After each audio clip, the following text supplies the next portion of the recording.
മോനെ, നിന്റെ എല്ലാ തീരുമാനങ്ങളും മാറ്റിക്കും. വിദ്യാഭ്യാസവും വിവരവും പാചകവും ഒന്നും ഇനി നോക്കണ്ട. എന്നുവെച്ചാ ഒരു IT ജോലിക്കാരിയെ ഇനി വേണ്ടാന്ന്. നമുക്കേ ആ പാചകക്കാരിയെ മതി മോനെ, അമൃതയെ. അമ്മ ഇതെന്താ പറയുന്നേ? അവളെ മാത്രം മതി നിനക്ക്.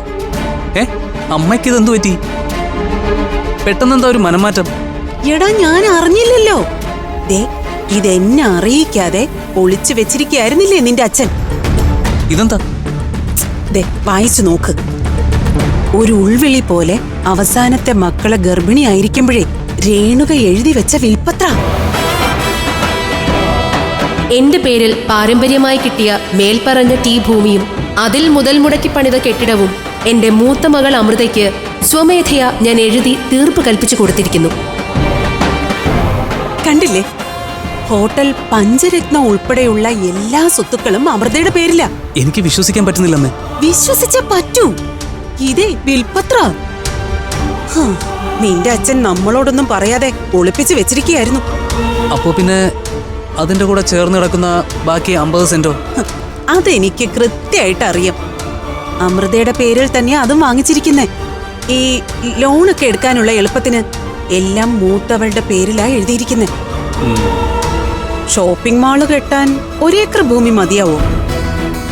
കണ്ണായ സ്ഥലത്താ ഹോട്ടൽ പഞ്ചരത്നം 1 ഏക്കറിൽ കിടക്കുന്നത്. കോടികൾ വിലമതിക്കുന്ന ആ സ്വത്ത് 5 പൈസ മുതൽ മുടക്കില്ലാതെ നിന്റെ കയ്യിൽ വരും. അമൃതയെ നീ കെട്ടിയാൽ. ഇത്രയും പോരെ മോനെ നമുക്ക്? ഇനി അഥവാ ഷോപ്പിംഗ് മാള് വാങ്ങാൻ നിനക്ക് 1 ഏക്കർ പോരെങ്കിൽ കയ്യിലിരിക്കുന്ന ക്യാഷ് കൊണ്ട് അതിനോട് ചേർന്ന് കിടക്കുന്ന സ്ഥലവും അങ്ങ് വാങ്ങിക്കേ. അതൊക്കെ വിൽക്കാൻ ഇട്ടിരിക്കുന്നതാ.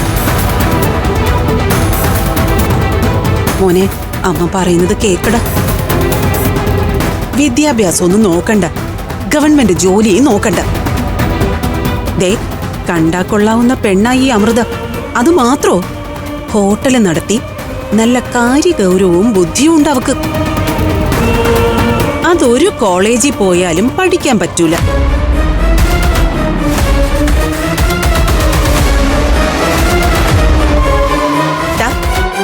നീ എന്തുവാടാ എണീറ്റ് നിന്ന് ആലോചിക്കുന്നേ? വേറെ ഒരു അവകാശികളും ഇല്ലാത്ത ആ സ്ഥലത്തിന് ബാക്കി 4 എണ്ണത്തിനും ഈ വിൽപ്പത്രം അനുസരിച്ച് നിയമപരമായി സ്വത്തിൽ ഒരു അവകാശവും ഇല്ല. സ്വത്തിന് അവകാശം കാണില്ല, പക്ഷേ മനസ്സിലായി. നീയൊരു ഭയങ്കരം തന്നെ. അനിയത്തിമാരുടെ സംരക്ഷണവും കെട്ടിച്ചുവിടലും അതൊക്കെ ബാധ്യതയാവൂന്നുള്ള പേടിയല്ലേ നിനക്ക്? അവരെ ഒഴിവാക്കി വിടുന്ന കാര്യം നീ എനിക്ക് വിട്, അത് അമ്മ ഏറ്റു. നീ അമൃതയുമായിട്ടുള്ള കല്യാണത്തിന് ഒന്ന് സമ്മതിച്ചാൽ മാത്രം മതി. എടാ, ആ സ്വത്തുക്കൾ മുഴുവൻ നമ്മുടെ കയ്യിലിരിക്കും. അപ്പൊ ഉടൻ തന്നെ കല്യാണത്തിനുള്ള ഒരുക്കങ്ങൾ തുടങ്ങാം. നിന്റെ അച്ഛനോട് അമൃതയുമായിട്ടുള്ള കല്യാണത്തിന് നിനക്ക് സമ്മതമാണെന്ന് ഞാൻ പറയാം. പക്ഷേ നമ്മുടെ ഈ തീരുമാനത്തിന് പിന്നിലുള്ള കാരണം എന്താണെന്ന് ഒരിക്കലും നിന്റെ അച്ഛൻ അറിയരുത്. ഞാൻ ഏതായാലും ഒരിക്കലും അത് പറയില്ല. ഞാൻ ഒട്ടും പറയില്ല. ദാ, നമ്മളോട് രഹസ്യമാക്കി വെച്ചതാ ഈ വിൽപ്പത്രം. അത് രഹസ്യമായിട്ട് തന്നെ ഇരിക്കട്ടെ. നീ കല്യാണത്തിന് സമ്മതിച്ചാൽ മാത്രം മതി.